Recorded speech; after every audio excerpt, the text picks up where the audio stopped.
আমরা যখন মাধ্যমিক উচ্চ মাধ্যমিক দিচ্ছি কিংবা কলেজে পড়ছি বিশ্ববিদ্যালয়ে পড়ছি তখন খুব চিঠি লেখা নিয়ে মজা হতো, বুঝলেন তো। তখনও কিন্তু মোবাইলে মেসেজ পাঠানো, হোয়াটসঅ্যাপ আর এগুলো তো ছিলই না। তো তখন অনেকে চিঠি লিখতো এমন ভাবে যে চোখের জলে লিখছি, মানে প্রেমিকা তার প্রেমিককে লিখছে, প্রেমিক তার প্রেমিকাকে লিখছে। কখনো কখনো আবার ছাগল বিক্রি হয়, সেখান থেকে ওই লাল রঙের যেগুলো সেগুলো নিয়ে এসে চিঠি লিখছে। তো চিঠি অনেক রকমের আমরা দেখেছি। অনেক দিন পরে একটা চিঠি আবার এই দেখছি, এই চিঠিটা পড়ছিলাম, একদম চোখের জলে, মানে অশ্রুসিক্ত চিঠি, 3 পাতার এই চিঠি, বুঝলেন তো। 3 পাতার চিঠি। এই চিঠিটা একদম এক ঝলকে দেখেই বুঝতে পারছেন আপনারা যে পশ্চিমবঙ্গ সরকারের ওই যে লেখা, লোগো দেওয়া, আর তারপরে হাতের লেখা দেখলে বুঝে যাবেন যে কার। এই হাতের লেখা হচ্ছে, মনে হবে প্রাথমিকভাবে যে একটা বিড়ালের পায়ে বোধহয় পেন্সিল বেঁধে তাকে ছেড়ে দেওয়া হয়েছিল, তারপরে সেরকম। জয় হিন্দ বন্ধুরা, আমি দীপঙ্কর মণ্ডল, আপনারা দেখছেন নবান্ন নিমন্ত্রণ। আপনাদের সবাইকে স্বাগত। বন্ধুরা, এই 3 পাতার চিঠিটা আজকে আমাদের আলোচনার মূল বিষয়বস্তু। এটা একদম পিসির কান্না ভেজা চিঠি। কান্না ভেজা চোখের জল নিয়ে পিসি চিঠি লিখছেন, এই কারণে চিঠিতে পিসির কান্না, এই নামটা আমরা থাম্বনেলে রেখেছি। এর পাশাপাশি রাজ্যের বিরোধী দলনেতা শুভেন্দু অধিকারী যে চিঠিটা পাঠিয়েছিলেন, আইনি চিঠি, তার কোনো উত্তর এখনো পর্যন্ত মমতা ব্যানার্জির তরফে দেননি মুখ্যমন্ত্রী মমতা বন্দ্যোপাধ্যায়। এখনো পর্যন্ত কোনো প্রমাণ তিনি পেশ করেননি।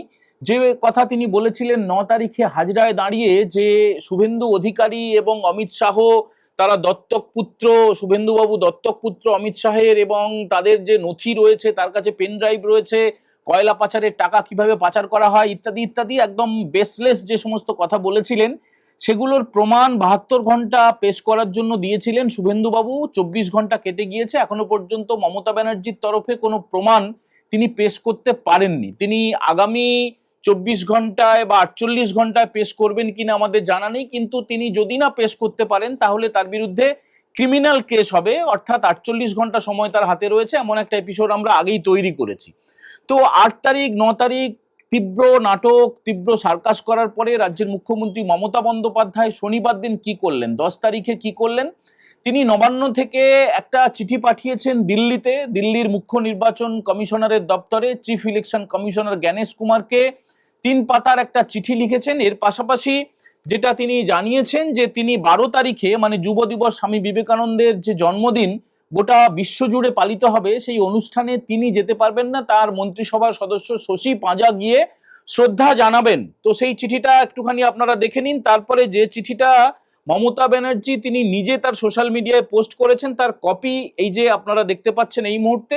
এই চিঠিটা একদম সেই স্কুল জীবন, কলেজ জীবন, বিশ্ববিদ্যালয় জীবনে আমাদেরকে ফিরিয়ে দিল। মানে চিঠি যে কত কান্না ভেজা হতে পারে একজন মানুষের। আপনারা অনেকে মজা করেন মমতা ব্যানার্জিকে নিয়ে, তার উন্মাদনা, তার উন্মাদগ্রস্ত অবস্থা, তার পাগলামি নিয়ে, তার ভুলভাল কথা নিয়ে, তার এই যে রাউডির মতো ছিনিয়ে নেওয়া নিয়ে। ইডির ছানবিন চলছিল, ইডি রেড করতে গিয়েছিল প্রতীক জৈনের বাড়িতে, আইপ্যাকের কর্ণধার, আইপ্যাকের অফিসে, সেখানে যা যা করলো, পুলিশ নিয়ে গিয়ে, সঙ্গে চিফ সেক্রেটারিকে নিয়ে গিয়ে, ডিজিকে নিয়ে গিয়ে, কলকাতা পুলিশের কমিশনারকে নিয়ে গিয়ে যা যা করেছেন, উল্টে আবার ইডির বিরুদ্ধে পুলিশ মামলা দায়ের করেছে।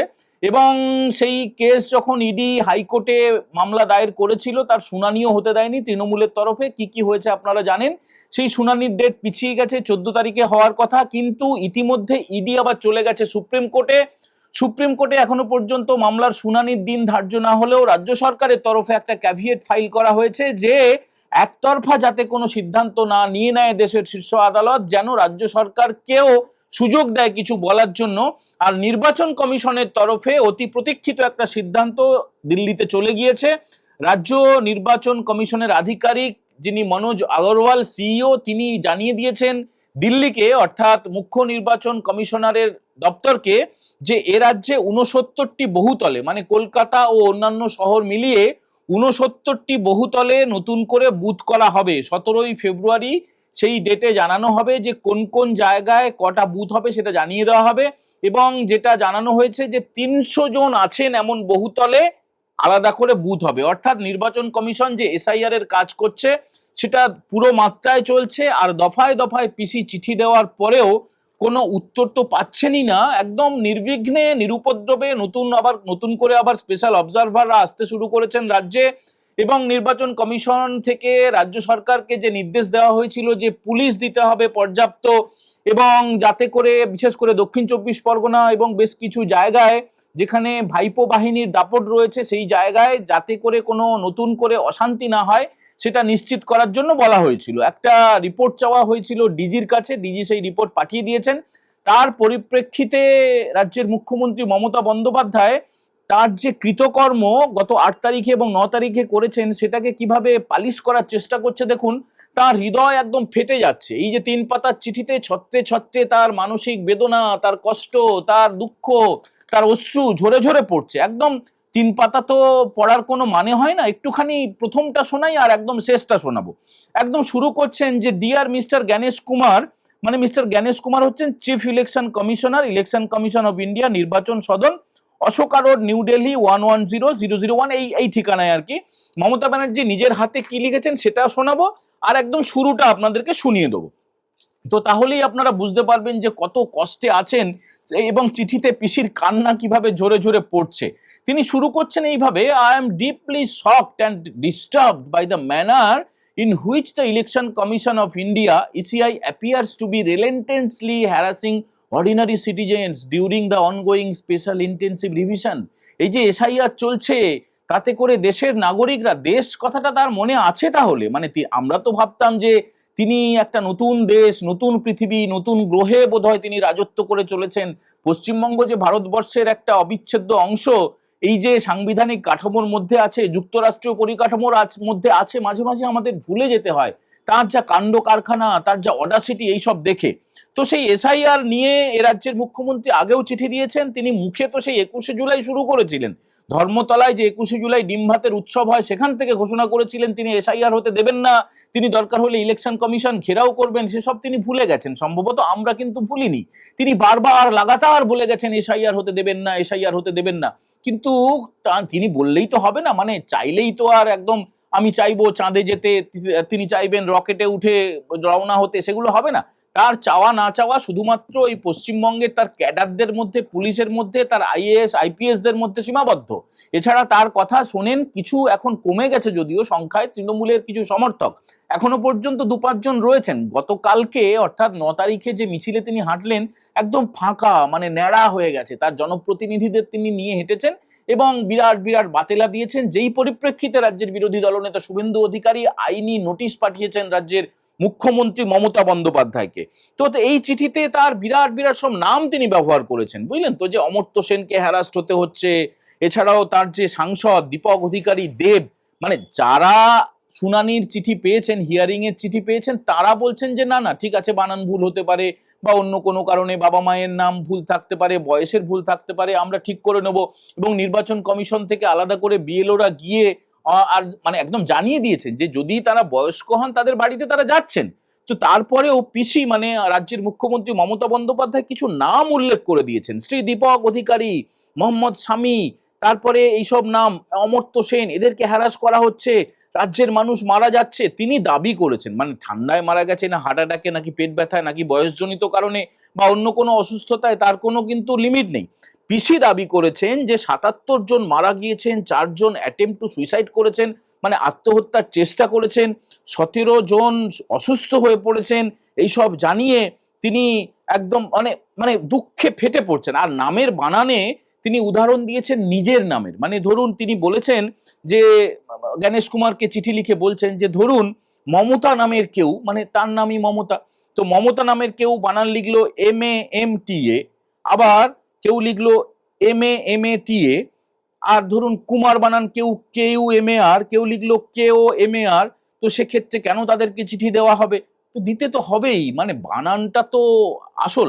আপনারা যারা ফ্লাইটে যাতায়াত করেন দেখবেন প্যান কার্ডের সঙ্গে যদি আপনার টিকিটের বানানের একটা ABCD ভুল হয় তাহলে কিন্তু আপনি যেতে পারবেন না, মানে আপনার আই কার্ডের সঙ্গে আপনার টিকিটের বানানটা মিলতে হবে।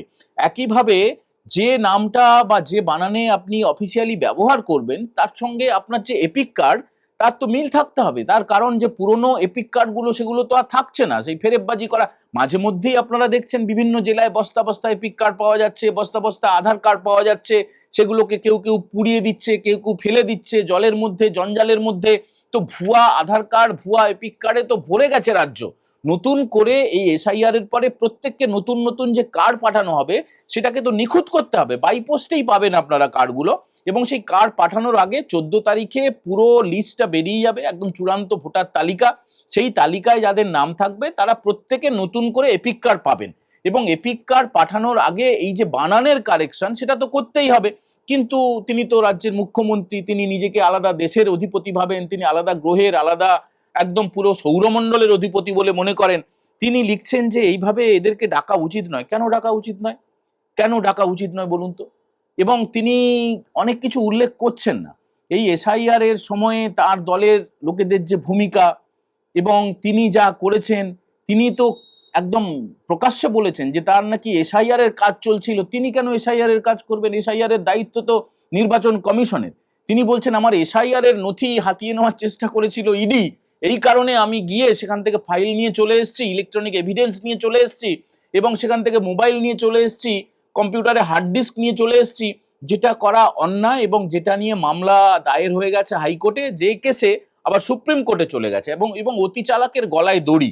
তার কারণ কেন বলছি, তৃণমূলের তরফে মমতা ব্যানার্জির বিরুদ্ধে যদি কোনো রায় হয়ে যায়, যদি কোনো নির্দেশ হয়ে যায়, সেটাকে ঠেকানোর জন্য তৃণমূলের লোকজন তারা একদম এসএমএস করে সবাইকে ডেকে হোয়াটসঅ্যাপ গ্রুপে ফেলে দিয়ে একটা 5 নম্বর কোর্টে শুভ্রা ঘোষের এজলাসে হাজির হওয়ার জন্য নির্দেশ দিয়েছিল। আর সেই নির্দেশ পাওয়ার পরে যেভাবে হই হল্লা হয়েছে, চিৎকার চেঁচামেচি হয়েছে, ভড়কে গেছেন বিচারপতি। শুভ্রা ঘোষ বলেছেন যে শুনানি এইভাবে সম্ভব নয়, আজকের মতো স্থগিত থাকলো, আমি 14 তারিখে শুনবো। কিন্তু সময় নেই, এই কারণে ইডি চলে গেছে সুপ্রিম কোর্টে। এবার দেখুন, এবার তো আর আটকাতে পারবেন না। মানে এখানকার মতো হুলিগানিজম তো আর দিল্লিতে করা যায় না। দিল্লিতে তো আপনারা দেখলেন ওই 5-6 জন মিলে এমপিরা, মহুয়া মৈত্র সহ আরো কারা কারা সব ছিলেন, তারা গিয়ে ওই অমিত শাহের দপ্তরের সামনে বিক্ষোভ দেখানোর চেষ্টা করেছিলেন। দিল্লি পুলিশ একদম চ্যাংদোলা করে নিয়ে তাদেরকে ঠিকঠাক জায়গায় পাঠিয়ে দিয়েছে। তবে কোনো রকমের টর্চার করা হয়নি, যেভাবে এ রাজ্যে টর্চার করা হয় আর কি, সেটা টর্চার করা হয়নি। তো এবারে সবকিছু মানে এই চিঠির মূল বক্তব্যটা হচ্ছে তার হৃদয় একদম কান্নায় ফেটে যাচ্ছে, দুঃখে গলে যাচ্ছে। এ রাজ্যের মানুষ একদম বিপন্ন, তারা প্রচন্ড অসহায়। অতএব এই এসআইআরটা বন্ধ করতে হবে, এটাই হচ্ছে মূল উদ্দেশ্য। এবারে তিনি লিখছেন, এটা একটা হাতের লেখা। দেখুন তো আপনারা, এটা এটা এটা কোনো হাতের লেখা? এটা একটা রাজ্যের মুখ্যমন্ত্রী লিখছেন, মানে তার রাজ্যের অরূপ বিশ্বাসের একটা চিঠির কপি। সেই মেসি কাণ্ডের পরে, মেসি ম্যাসাকারের পরে আপনারা দেখেছিলেন যে কি বানান কি বানান আর কি বাজে হাতের লেখা। মানে এরকম হয়? একটা প্রাইমারি স্কুলের বাচ্চাও এর চেয়ে ভালো লেখে। এটা কি? এই একদম শুরুতে বলছিলাম না, একটা বিড়ালের পায়ে পেন বেঁধে ছেড়ে দিলে সাদা খাতার উপরে যেমন, মানে অনেক কষ্টে আমি যা উদ্ধার করেছি যে তিনি কি লিখতে চেয়েছেন এবং তার বক্তব্যটা কি। তিনি বলছেন, দো আই নো ইউ, সম্ভবত কি বলতে চেয়েছেন, ইউ ডোন্ট রিপ্লাই বা you would not reply or clarify. মানে জ্ঞানেশ কুমার, আমি জানি যে আপনি আমার এই, আপনি পাত্তা দেবেন না, আমাকে আপনি পুছবেন না, তাও আমি চিঠিটা লিখছি। তিনি নিজের হাতে লিখছেন, পেন দিয়ে লিখছেন। But my duty to inform you, কি সব লিখেছে না ভালো বোঝা যাচ্ছে না, টু ইনফর্ম ইউ ডিটেলস দিয়ে তার একটা সই। মানে এটা একদম সরকারি, এটা একদম সরকারি প্যাডে লেখা, সরকারি প্যাডে, মুখ্যমন্ত্রীর প্যাডে লিখছেন। এই যে দেখুন মমতা ব্যানার্জি লেখা আছে, মমতা ব্যানার্জি বাংলায় লেখা, হিন্দিতে লেখা, উর্দুতে লেখা, ইংরেজিতে লেখা। এই উর্দুটা তো তাকে ব্যবহার করতেই হবে, তো একটা বিশেষ কিছু সম্প্রদায়ের মানুষকে খুশি করতেই হবে। কিন্তু তারা টলে গেছেন, তারা আর মমতা ব্যানার্জির পাশে নেই।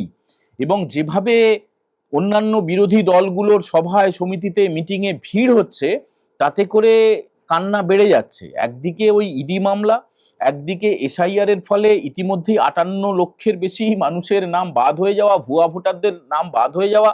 আর বিরোধী, মানে প্রধান বিরোধী হচ্ছে ভারতীয় জনতা পার্টি। গত লোকসভা ভোটের নিরিখে তফাৎ মাত্র 41 লাখ মতো। আর যদি 58 লক্ষ নাম বাদই হয়ে যায় তাহলে তার কি অবস্থা হবে? মানে খেলার আগেই খেলা শেষ হয়ে গেছে।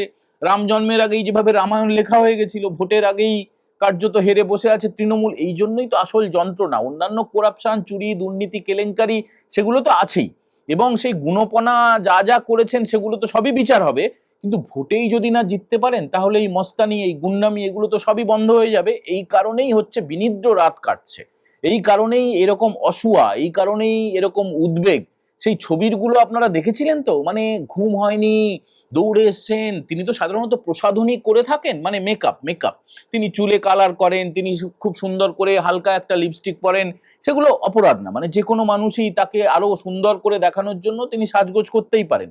কিন্তু যেভাবে প্রতীক জৈনের বাড়িতে মমতা বন্দ্যোপাধ্যায় চলে এসেছিলেন, তিনি কোনো প্রসাধনীয় করেননি এবং পারলে যেন কেঁদে ফেলবেন, এতটাই উদ্বেগ, এতটাই চিন্তা, এতটাই দুঃখ দৈন্য। তো সেই একই রকমের দুঃখ, দৈন্য, দুর্দশা, কান্না এবং অশ্রু ছত্রে ছত্রে এই চিঠিতে, 3 পাতার যে চিঠিটা আপনাদেরকে আমরা দেখালাম, সেই চিঠিতে ফুটে উঠেছে। গোটাটা পড়ে শোনানো মানে সময় নষ্ট করা, গোটাটা এই জন্য শোনালাম না।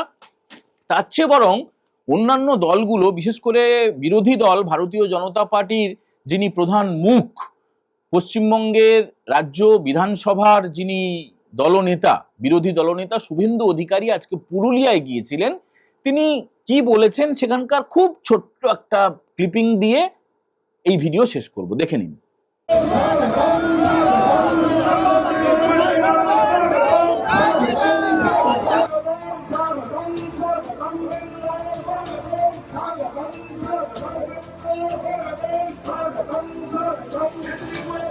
भारत माता की जय जय श्री राम। বক্তব্যের প্রথমে ভগবান বিরসা মুন্ডাকে প্রণাম জানিয়ে, ডক্টর বাবা সাহেব আম্বেদকরকে প্রণাম জানিয়ে আপনাদের সকলকে স্বামী বিবেকানন্দের জন্মদিবস 12 তারিখ এবং জঙ্গল মহোৎসব পশ্চিমবঙ্গের একটি সবচেয়ে বড় উৎসব, পিঠে পুলি, গান বাজনা এবং টুসু পরব সহ মকর সংক্রান্তি দৈনিক অভিনন্দন আপনাদের সকলকে জানাচ্ছি। আজকে এই পশ্চিমবঙ্গের কি অবস্থা আপনাদের সকলকে ভাবতে হবে। ওপার বাংলাতে মোল্লা ইউনূস যা করছে, এপার বাংলাতে খালা মমতা একই কাজ করে চলছে। আজকে নিজে ফাইল এবং ল্যাপটপ কেড়ে নিচ্ছেন শাহজাহান যে গুন্ডা, আর আমাদের মুখ্যমন্ত্রীও ভালো গুন্ডি। শাহজাহান ইডির উপর হামলা করে আর মুখ্যমন্ত্রী ইডির উপরে হামলা করে। তাই গোটা বাংলা জুড়ে বলছে চোরেদের energy, চোরেদের energy, চোরেদের energy. Bharatiya Janata party का आदर्श मोदी जी भाषाएं ना खाऊंगा ना खाने दूंगा, यह साझा ग्रुप करेंगे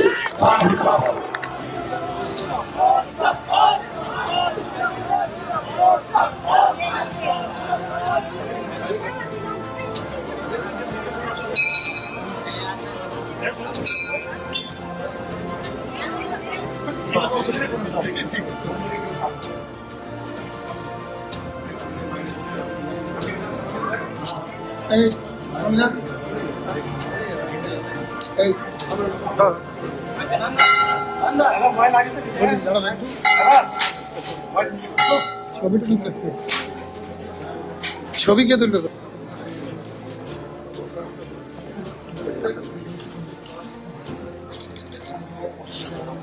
নতুন একটা স্লোগান দিলেন রাজ্যের বিরোধী দলনেতা শুভেন্দু অধিকারী। তিনি বললেন চোরেদের এনার্জি মমতা ব্যানার্জি, চোরেদের এনার্জি মমতা ব্যানার্জি। ভালো লাগলো স্লোগানটা, তার কারণ সত্যিই তো যারা চোর চুরি করবে তারা যেমন বুক ফুলিয়ে ঘুরে বেড়ায়, মমতা ব্যানার্জির নির্দেশে, মমতা ব্যানার্জির বিভিন্ন রকমের যে কর্মসূচি তার দেখানো পথেই চোরেরা হাঁটতে শুরু করবে। চোরেরা মিছিল করেছিল কলকাতার রাস্তায়, এরপরে হয়তো যত দিন যাবে সবাই এভাবেই হাঁটবে। তো তার ফলে চোরেদের এনার্জি মমতা ব্যানার্জি একটা অসাধারণ স্লোগান আমরা ভোটের আগে, ভোট ঘোষণার আগে পেয়ে গেলাম।